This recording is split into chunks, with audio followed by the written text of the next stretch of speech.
Hi, I'm Christian Lundblad, the Director of Research at the Kenan Institute of Private Enterprise at the University of North Carolina, and I'm also a Professor of Finance in the Kenan-Flagler Business School.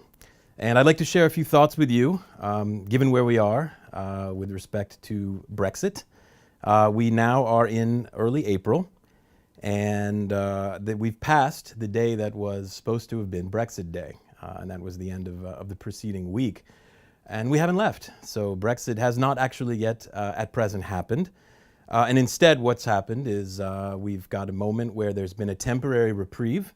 The European Union has granted the United Kingdom an extra few weeks to try to see their way through to some kind of compromise that would ultimately yield some clarity on what the next steps are. So now here we are. We've got a very small window that remains, and so we can kind of ask ourselves what's likely to come forward. And there are really only a handful of possible outcomes that could prevail. I think number one is clearly Theresa May's deal is gone. I mean, it's just dead. She may try to push it through yet another time. I think that's not going to, sort of move the needle at all in terms of the ultimate resolution. And in fact, I think this is even the precursor to her eventual departure.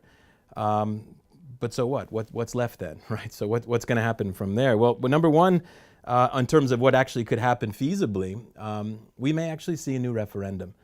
I don't view this as the most likely of outcomes. I actually view this as pretty problematic, and I'll articulate that a little bit more in a moment. But it is possible, and it may actually be possible folded in with one of the other outcomes, which I'll mention as well. But that's on the plate. Secondly, at the other extreme, in a few weeks' time, we may actually finally realize the hard Brexit.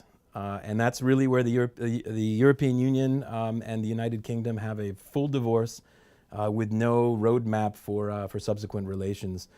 And this is getting tricky. I mean, on the one hand, I think a lot in the United Kingdom view this as relatively unlikely, almost what you would call kind of a tail event. On the other side, the European Union leadership seems to be taking this pretty seriously, and indeed maybe even be, in a way, firming in terms of their potential frustration manifesting in this possible outcome. So it's kind of interesting to see the divergence of opinion about what the hard Brexit might entail. I personally think that the more likely outcome is one of a kind of additional reprieve where the United Kingdom essentially suspends their exit, which is permissible under law, and then actually tries to buy for some more time. That's sort of the easiest way out because then nobody has to decide anything.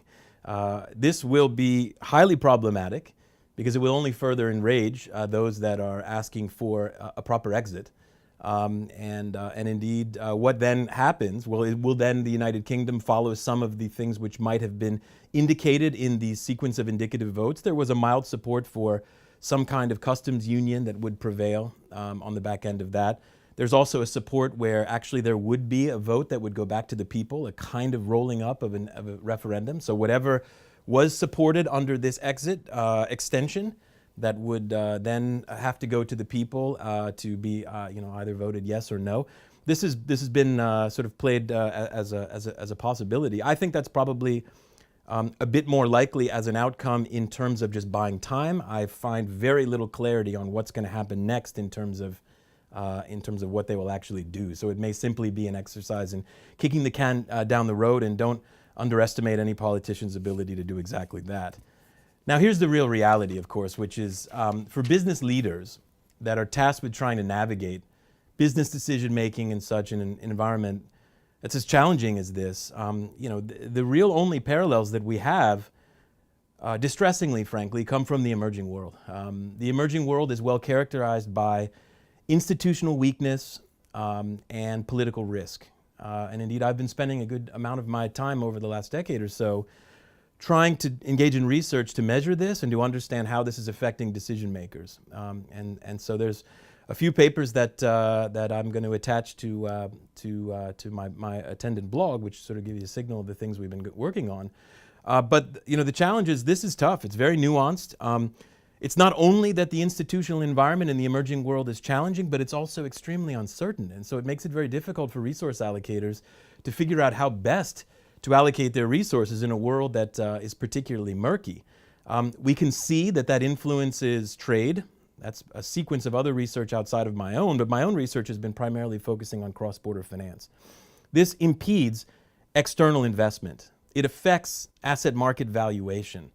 And these are the kinds of things that get in the way, and unfortunately, Brexit increasingly really looks almost like a self-inflicted institutional political risk that mirrors far more what we've traditionally seen in the emerging world than outside. And that's unfortunate because that's been one of the major impediments to emerging market growth as opposed to the opposite. And so actually, again, it's this uncertainty.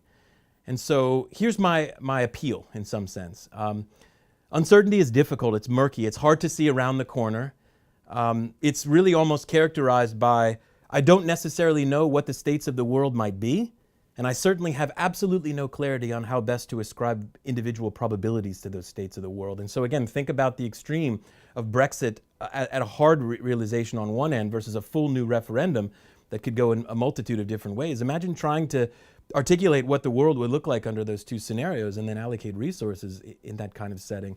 That's where we are, but that is not an acceptable solution to, acceptable excuse for paralysis. So one cannot let that be an excuse for paralysis in terms of business decision making. It presumes that everyone else against whom you're competing is going to be equally paralyzed. And that is not appropriate risk management.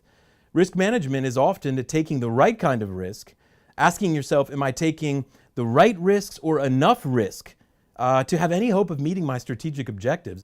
Let me unambiguously make it clear that I was firmly against the Leave vote in the first place. I think that's a self-inflicted wound. I think it's an unmitigated disaster. I think it's a reflection of the kind of global populism that is expressing itself through a number of different forms all around the world right now. And indeed, I'm deeply invested. 3/4 of my nuclear family are British. They're from United Kingdom citizens. I care very much about this problem, but that is sort of at the end of the day irrelevant. Now we're here where we are. And how we got here is maybe an important lesson for subsequent questions. It is indeed the case that Brexit is the first of all of the expressions of global populism that may be now irreversible.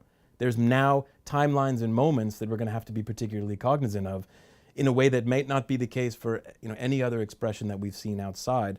My heart goes out to a country for which I feel a great deal of sympathy. I don't think there is a clear solution here for them, and all of us are going to be along the ride as this transpires over the next months and years.